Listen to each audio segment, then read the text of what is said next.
How dare Christians be offended? What's wrong with you? You're a Catholic. Andrew. You're supposed to defend the faith. Defend it.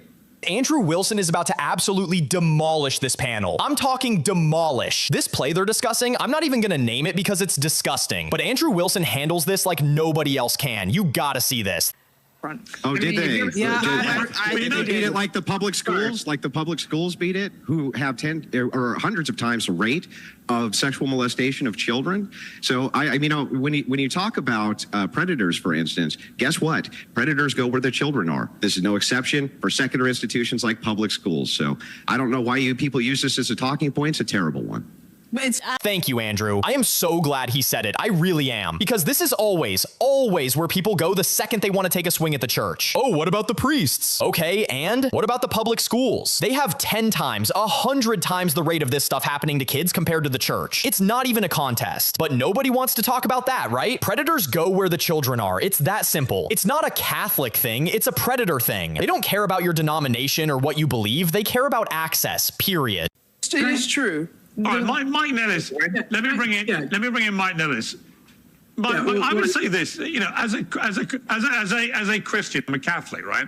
I do think one of the best things about my religion is that we can laugh at ourselves, right? We can self-lampoon. I often laugh at some of the absurdities of my own church, for example, and the fact that Christians have a better tolerance level for mockery than other religions is something to be proud of, isn't it? Well, I think all the comparisons to Islam are really silly stuff. And I'm going to say this as a practicing Catholic. If your faith is so fragile that you're offended about a black woman playing Jesus Christ and Jesus Christ Superstar, you've got bigger problems than what was going on in the culture war.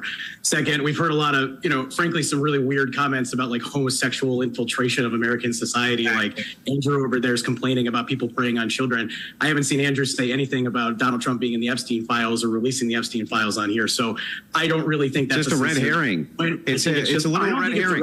Why do you want these people to destroy your theology if you're a Catholic, sir? They're going after your theology on the public stage. They're taking out the resurrection, a romantic relationship between Jesus and Mary. What is wrong with you? You're not a Catholic. You're a pretender.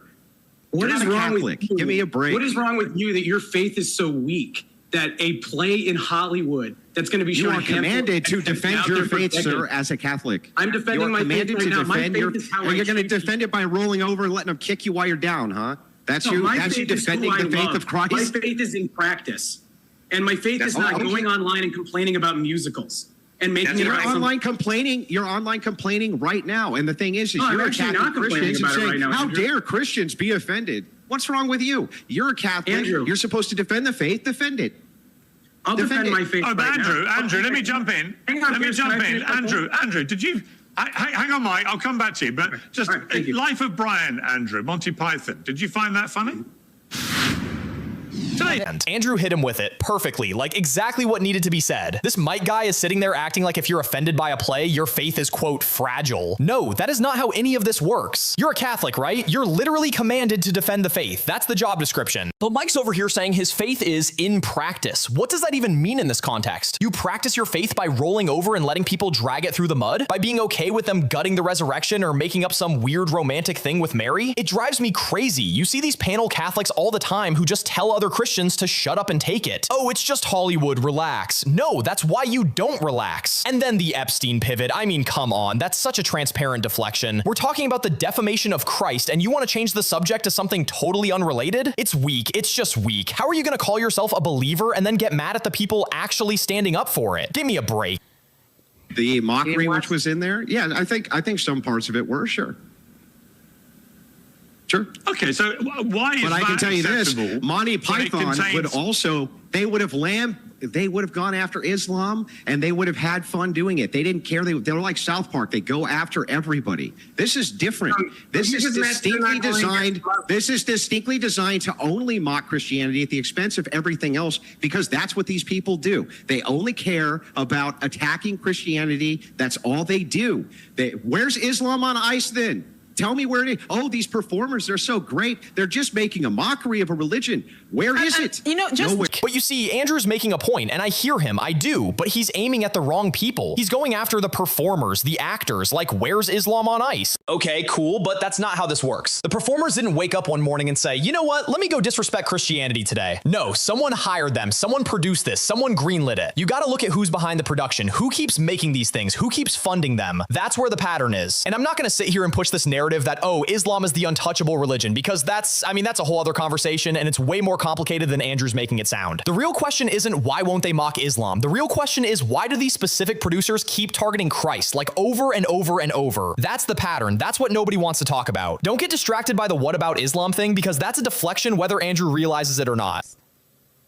just hold on. Let Mike respond, then I'll come to you, Esther. Mike?